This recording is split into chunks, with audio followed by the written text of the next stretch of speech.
आपका मतलब what was the first, मतलब जो स्ट्राइकिंग चीज आपको नजर आई हो वहां जाकर के बतौर हिंदुस्तानी? नहीं, एक तो जो मैंने देखा, इसलिए कि मैं सालों से सऊदी अरब जाता हूँ, लेकिन जो रिमार्केबल चेंज हो रहा है वहाँ एक थॉट प्रोसेस में। किसी ज़माने में हम ये समझते थे कि सऊदी जो थी या पूरी एक थॉट प्रोसेस उनकी थी बहुत एक्सट्रीम थी मज़हब के मामले में। यानी वहाँ अगर आप देखें कि रिलीजियस पुलिस होती थी, जिसको मुतव्वा कहते हैं, रास्ते पे जैसे अजान होती थी दुकान बंद हो जाती थी। कोई गैर मुस्लिम औरत भी अगर आती है तो उसको अबाया पहनना पड़ता था। ये एक उनकी एक थॉट प्रोसेस थी। धीमे धीमे उन्होंने उसको बहुत ही मॉडरेट किया है। और उनका एक स्टैंडर्ड प्रिंसिपल है जो औरतों के मामले में, जैसे वहाँ हाँ एक और बात थी कि गाड़ी औरत नहीं चला सकती थी, अब औरत बिल्कुल चलाती। उन्होंने कहा कि भाई नहीं, आज़ादी, किसी को पूरा बुर्का पहनना है ठीक है, किसी को सर ढांकना है ठीक है, किसी को सर नहीं ढांकना है ठीक है, वो भी चल रहा है बिल्कुल। ओके। उन्होंने कहा कि भाई देखो हम ये है, अब आपको चलना है। औरतें मैंने जिस तरह से देखी वहाँ, कभी भी मैं पहले भी जाता था, अब मैं कंपनीज में जाता हूँ, वहाँ की मिनिस्ट्री में जाना होता था, औरतें भरी हुई हैं। तो उनका एक है कि भाई हाँ, जो इस्लाम में भी जो पर्दे का जो कंसेप्ट है जो कुरान में, वो शाइस्तगी की बात की है इस्लाम ने, यानी मॉडरेट लिबास हो, संजीदगी का लिबास हो, ये बात की है। और वो सिर्फ औरत के लिए नहीं है, मर्द के लिए भी है। जो कुरान की जो आयत है पर्दे की, वो याय्युहल्लज़ीना आमन, ए ईमान वाले मर्द और ईमान वाली औरतें दोनों को कहा है कि मर्द भी ऐसा लिबास नहीं पहने। शायद आदमी भी शॉर्ट्स नहीं पहन सकते, बिल्कुल, आदमी के लिए भी ऐसा कि जिसमें जिस्म के कंटूर, मतलब जो अगर इस्लाम ने वही बात की है जो मॉडेस्टली, आप भाई जो बात हिंदू मजहब में है। आप देखिए हिंदू कोई साध्वी आपने ऐसे लिबास में देखिए, कोई नन देखिए, तो इस्लाम ने भी वही बात की है जो नॉर्मल है। बट जैसे कि सऊदी अरेबिया अब मॉडरेट होने की तरफ बहुत जबरदस्त तरीके से और बहुत जबरदस्त डेवलपमेंट हो रहा है। तो और मेरा ये हुआ कि वो जो आपने कहा कि जो मिनिस्ट्री ऑफ इन्वेस्टमेंट का मैं गेस्ट था, तो जाहिर है वो एक रॉयल, मतलब उसका तो कोई लेवल ही नहीं, बल्कि ये हज के बाद मुझे लगा अब मैं ऑर्डिनरी हज कर भी पाऊंगा कि नहीं। एनीवे उसमें मेरे ख्याल से 100 के करीब लोग थे, 50 से ज़्यादा मुल्कों के थे। उसमें ज़्यादातर टॉप गवर्नमेंट फंक्शनरी थे, मिनिस्टर्स थे, जैसे मलेशिया और इंडोनेशिया के मिनिस्टर ऑफ फाइनेंस थे, मिनिस्टर ऑफ फॉरेन अफेयर्स थे, मोरक्को के। और ये ताज़ा हुआ था ये वक्फ वाला नहीं, ये भाई एक तो पहलगाम और उसके बाद का। अच्छा। तो वो एक ताज़ा था। पाकिस्तान में कोई था क्या?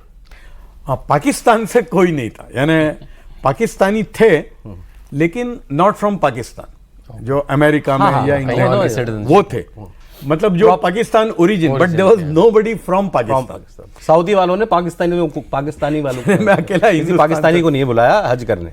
और हिंदुस्तानी भी मेरे अलावा जो इंडियन थे, अमेरिका से 2 एक थे और इंग्लैंड से थे। तो ये सब मैं जानना चाह रहा हूँ, ये जो हमारे यहाँ इशूज हैं ये सब तो वहाँ भी होंगे ना, वहाँ कैसे चलता है ये?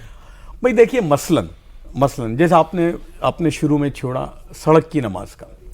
देखिए मैं खुद, हम 10-12 साल पहले, 15 साल पहले बम्बई में, अगर आपको याद हो कि पहले सबसे पहले एक ही मस्जिद थी साउथ बॉम्बे में, अलाना में, और वो वहाँ सड़क बन जाती थी।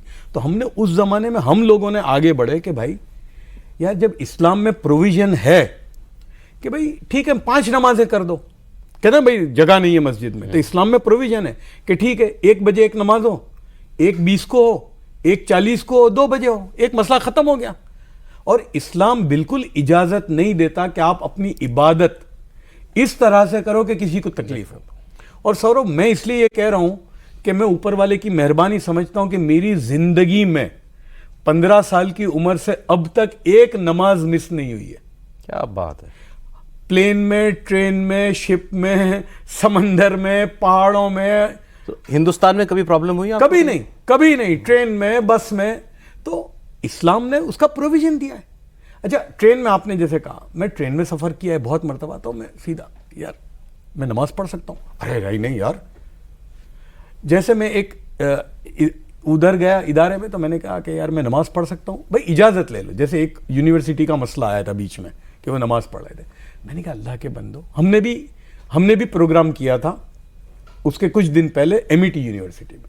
तो मेरे साथ भी कम से कम 150-200 मुसलमान थे। तो मैंने कहा नहीं, हम ऐसे नमाज कहीं नहीं पढ़ेंगे। हमने पहले वाइस चांसलर साहब को पूछा कि भाई हमको दो नमाजें आएंगी पढ़ने के लिए, तो आप बताइए कहाँ पढ़ें। अरे बिल्कुल, उन्होंने इंतजाम कर दिया। मैंने कहा पूछने में क्या जाता है। सऊदी में पढ़ सकते हैं जैसे सड़क पे नमाज? नहीं, सऊदी में या किसी भी इस्लामी मुल्क में आप डेजिग्नेटेड जगह के अलावा नमाज नहीं पढ़ सकते। यहां तक के काबा जो है ना, काबा वो तो अल्लाह का घर है, इबादत की जगह है। काबे में भी उन्होंने, क्योंकि जब तवाफ करते हो जो है ना 7 चक्कर काटते हैं, उसके बाद नमाज पढ़नी पड़ती है, तो तब वो भी नमाज कहीं नहीं खड़े करके पढ़ सकते आप। वो डेजिग्नेटेड जो जगहें हैं वहीं पढ़ सकते हो। वो पुलिस उसका बोलता है हमारे यहाँ तो हंगामा हो जाता है कि भाई अब तो नमाज भी खतरे में आ गई, और उसको राइट की तरह देखा जाता है। लेकिन बहुत बार सुनने में आता है कि वो एक शो ऑफ स्ट्रेंथ की तरह ज़्यादा है, कि नंबर संख्या दिखाने का तरीका ज़्यादा है ना कि। और कई बार ऐसा देखा गया कि मस्जिदें हैं, मैदान है, जैसे उन्होंने कहा कि बारी से पढ़ सकते हैं, 1 पे 1 20 पे, लेकिन इस तरह के जो सोल्यूशंस को नहीं यूज़ कराता, तो उसे वो बहुत जगह प्लेनली, और पॉलिटिशियन ने कहा कि वो शो ऑफ स्ट्रेंथ है। जब क्लोज कॉन्फ्रेंस में पूछा गया कि वो शो ऑफ स्ट्रेंथ है, नंबर्स को दिखाना है और नंबर को दिखा के अपनी ताकत को दिखाना, उसका भी है। तो जो आपका एक तरह से गाइडिंग लाइट है सऊदी अरेबिया, वहां पे नहीं हो रहा है। वहां पे आप डेजिग्नेटेड छोड़ को काबा में भी नहीं पढ़ सकते हैं।